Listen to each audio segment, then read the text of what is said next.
Aplicação prática para meios multicamadas. Vamos considerar agora, neste caso, um caso similar ao caso anterior, onde nós temos um fluxo de calor aplicado em x igual a zero, e nós temos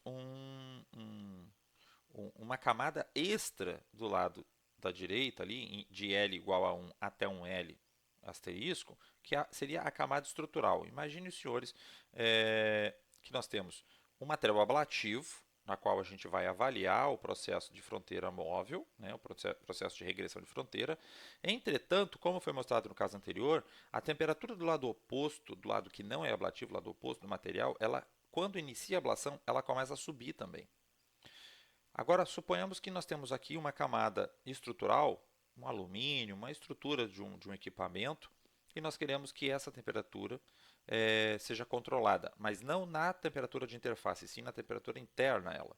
Vamos supor que isso seja uma calota, como a gente falou, uma calota ablativa, de um módulo onde existem pessoas dentro, existem equipamentos dentro.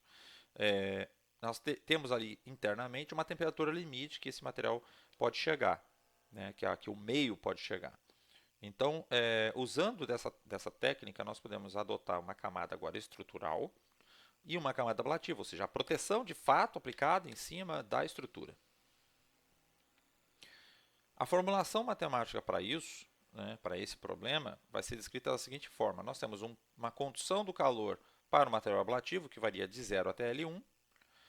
Nós temos a condução do calor, que varia de L1 até L asterisco, equação 28. Nós temos a condição inicial, equação 29, e a condição inicial da equação 30, para também a camada ablativa, T1 e T2. Então, isso já foi claramente observado que T1 representa a camada ablativa, T2 representa a camada estrutural. As condições de contorno são dadas da seguinte forma. Em T1, para T1, nós temos o fluxo imposto. Para até, né, isso nós estamos falando no período de pré-ablação. Vejam, senhores, nós temos ali de 0 a T, né, o tempo variando de 0 até T de ablação, TAB. Nós temos no centro, né, na equação 32, duas equações que elas definem o contato entre as duas camadas. Né?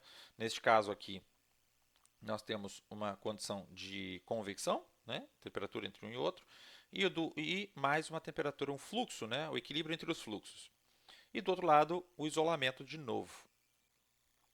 Para resolver o problema multicamada, utilizamos então a técnica de parâmetros concentrados, que foi a técnica que a gente apresentou no módulo 2, uma das técnicas que a gente apresentou. Nessa técnica, o que nós vamos fazer? Nós vamos pegar a camada estrutural e vamos simplificar esta camada de forma que ela vire uma condição de contorno do nosso problema. Então, nós temos aqui que a equação final, né, vai ser θ derivada, aqui, claro, na forma adimensional, vale ressaltar, né, nós temos θ1, lembrando, 1 é camada ablativa, 2 é camada estrutural. Pô, mas, Daniel, não tem camada estrutural aqui, só estou vendo θ1. Né? Nós temos ali θ1 derivada temporal, θ1 derivada segunda do espaço, de 0 a 1. Nós temos a condição inicial que é zerada, nós temos o fluxo térmico na condição em eta zero, e nós temos uma condição de contorno diferente agora, realmente, mas é derivada de θ1 no espaço igual a uma derivada temporal. Essa derivada temporal ela veio do parâmetros concentrados, né? Para eta igual a 1. Né? E como é que a gente obteve, então, essa equação? Primeiramente, a gente vai pressupor que a aproximação para a temperatura média na camada estrutural é dada da seguinte forma. Então, podemos dizer que a temperatura média é aproximadamente a temperatura da camada estrutural, θ2, em 1, lá do lado isolado. Ou seja, ela é fina. Então, considerando então que a θ médio, né, esse θv seria um θ médio 2, é a integral do domínio do θ2, né, do potencial, né, do parâmetro que descreve a temperatura na camada estrutural, integrando então no domínio, nós vamos considerar que a θ média, então, é essa integral. Então, aplicando esse operador, né, 1 sobre L asterisco menos 1, com integrado de 1 até L asterisco, na equação diferencial parcial da camada estrutural, nós vamos obter a seguinte equação, equação 40. Vai ter 1 sobre alfa asterisco, derivada média na camada estrutural, derivada temporal, menos 1 sobre L asterisco menos 1, derivada da temperatura, do campo de temperatura na camada estrutural aplicado em eta igual a 1. Considerando as condições de contorno de acoplamento, a equação anterior é reescrita como segue. 1 sobre alfa asterisco, derivada do θ médio 2, no tempo, no tempo, igual a um K asterisco sobre L asterisco menos 1. E agora, lembram da condição de contorno, que diz que derivada de θ1 é igual à derivada de θ2? Então, aqui a gente consegue substituir. Só que esse K asterisco surge como? Surge da razão de K1, K2. Né? Porque era K1 derivada de θ1 era igual a K2 derivada de θ2. Então, o K asterisco surge desta razão. Né? Então, nós podemos reescrever a equação anterior desta forma. Então, por isso que nós não temos mais θ2 na nossa formulação. Nós reduzimos aquela equação, a camada estrutural, para uma condição de contorno. Essa condição de contorno foi imposta, escrita em meios da condição da camada ablativa. Então, utilizando essa equação para θ médio 2, a primeira condição de contorno de acoplamento que a gente comentou, fica então da seguinte forma. Né? Então, nós temos um K asterisco, θ1, mais o L asterisco, derivada de θ1 em tal igual a zero, que é a nossa condição de contorno que nós tínhamos anteriormente. Então, a partir dessa formulação, definida a partir da equação 34, encontramos o tempo em que a regressão da fronteira deve iniciar, né? Ou seja, o tempo que a fronteira atingiu a temperatura de mudança de fase e que aí o processo de ablação inicia. Quando o processo de ablação inicia, nós trocamos a nossa formulação. Quando a gente troca a nossa formulação, então nós temos a mesma mudança de variável, né? Para inverter o nosso domínio, nós vamos ter então essa seguinte equação aqui. Nós temos então ali a derivada de θ1 no tempo, derivada de θ1 no espaço, com o espaço variando de 0 até a superfície que movimenta, né, o contorno móvel. Nós temos a nossa condição inicial, que é o perfil de temperatura do período de pré-ablação, menos 1, e nós temos as nossas duas condições de contorno. De uma delas é uma condição não homogênea, mas composta por informações da camada estrutural.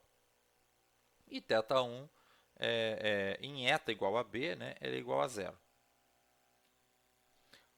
O balanço de energia é da mesma forma que anteriormente. Nós temos ali o nosso coeficiente de Stefan, 1 sobre Ni, né? Derivada total ali no tempo de eta B, e o balanço de energia entre o fluxo de calor imposto e o fluxo de calor rejeitado.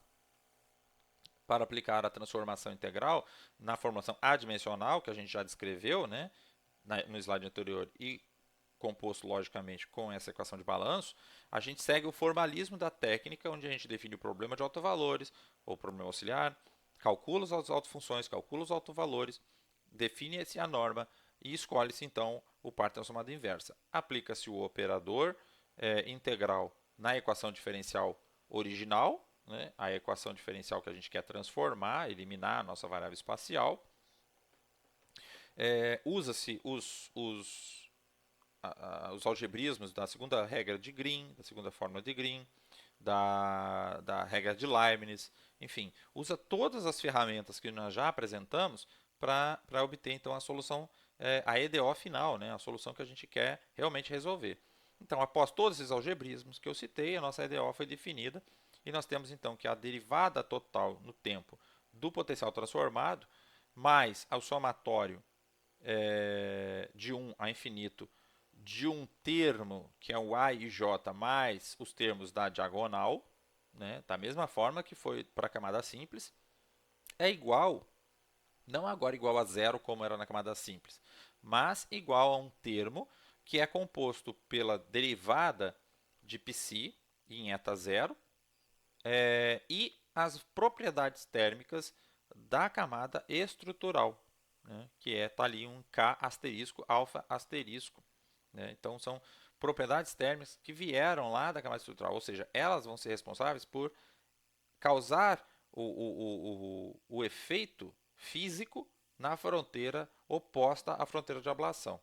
E o A e J é a integral de eta de 0 até eta b, de π de I derivada de π de J em tal. A equação anterior a gente pode reduzir, né?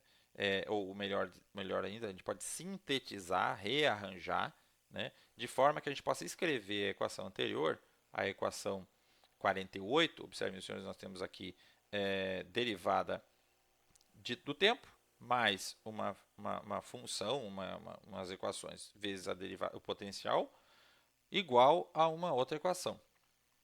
Então, se a gente consegue escrever essa equação da seguinte forma, nós temos aqui que a C derivada total, né?